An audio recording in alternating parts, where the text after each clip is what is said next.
साथियों नमस्कार। आज 19 तारीख को आर्ट एंड क्राफ्ट टीचर्स की भर्ती से संबंधित विशेष आज केस है और उसके ऊपर सभी लोग टकटकी लगाए बैठे हैं।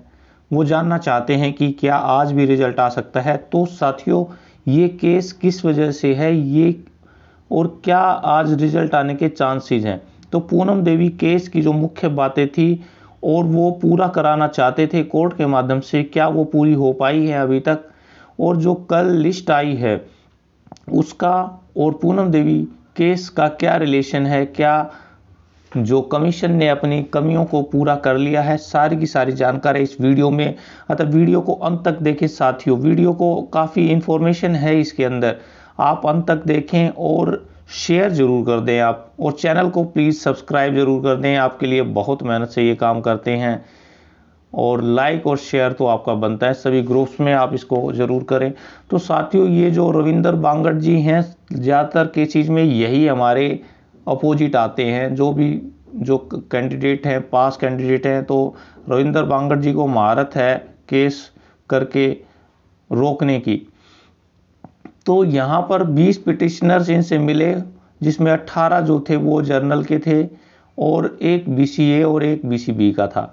इनका कंसर्न क्या था कि इनको स्क्रूटनी में तो बुलाया गया लेकिन फाइनल उसमें नहीं बुलाया, जो आपका इंटरव्यू के लिए इनको नहीं बुलाया गया। तो इसमें थोड़े केस के बारे में बताइए कि क्या क्या उसकी क्वालिफिकेशन थी मिनिमम।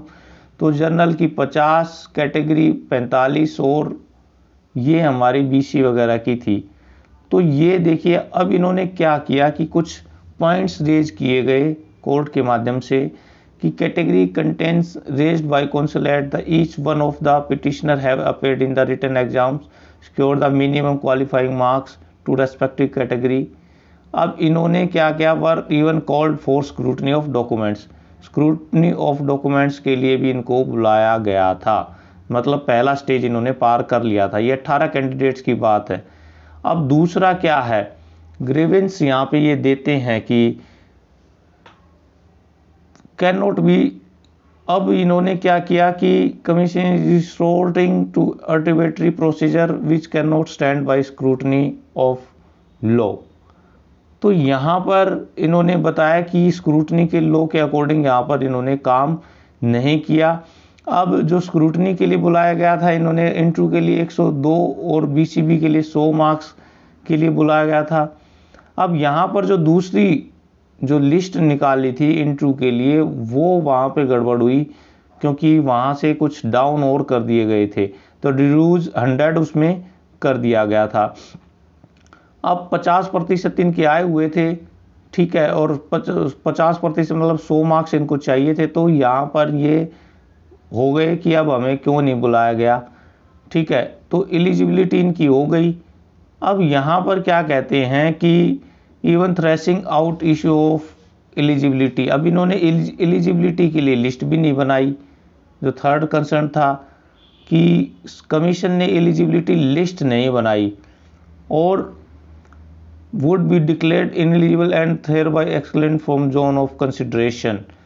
और बहुत सारे जो कैंडिडेट्स थे उनको इसमें नहीं बुलाया गया और उनकी कोई भी डेट नहीं दी गई।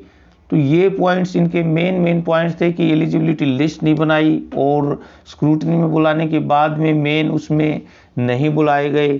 तो साथियों अब ये दो मेन बातें थी कि वो एक तो इंटरव्यू कराना चाहते थे, एक एलिजिबल और इनएलिजिबल कैंडिडेट्स की लिस्ट को लेना चाहते थे, जो दो बेसिक चीज़ें थी इस पूरे केस के अंदर।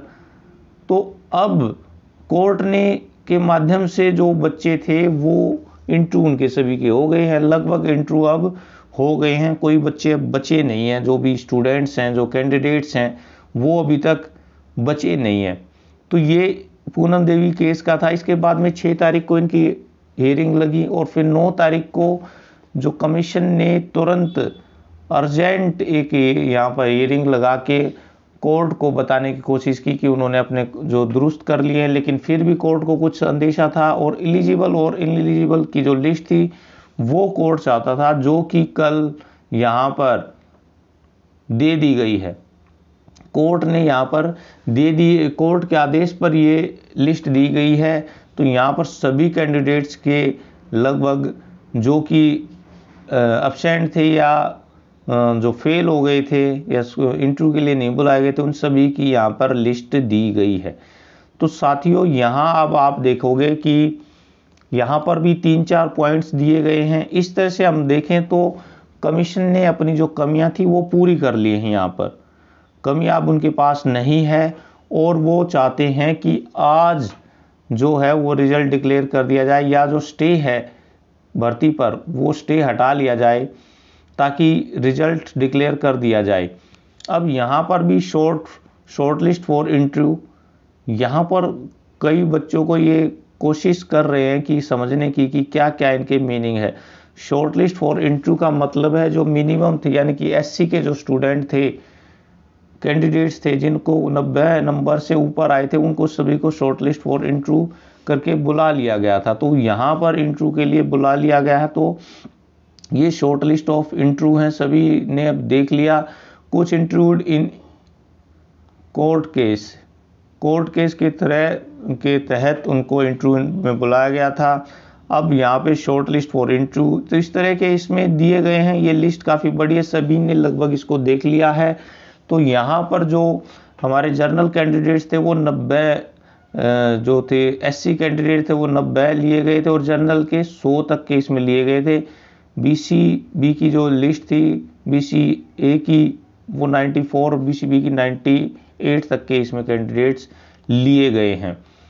अब दूसरी बात है, जो एलिजिबल स्टूडेंट थे, कैंडिडेट्स थे इनएलिजिबल, जिसकी जो कट ऑफ डेट के बाद थी, तो आपको पता है कि उन सभी को यहाँ पर ये एलिजिबल और नॉन एलिजिबल की लिस्ट नहीं है, इसको हम वो नहीं बोल सकते। यहाँ पर मार्क्स दिए गए हैं, जो बच्चे चाह रहे थे कि जो स्टूडेंट की उनके मार्क्स बताए जाए, उनको किस आधार पर नहीं बुलाया गया। तो अब यहाँ ये सभी के मार्क्स दे दिए गए हैं।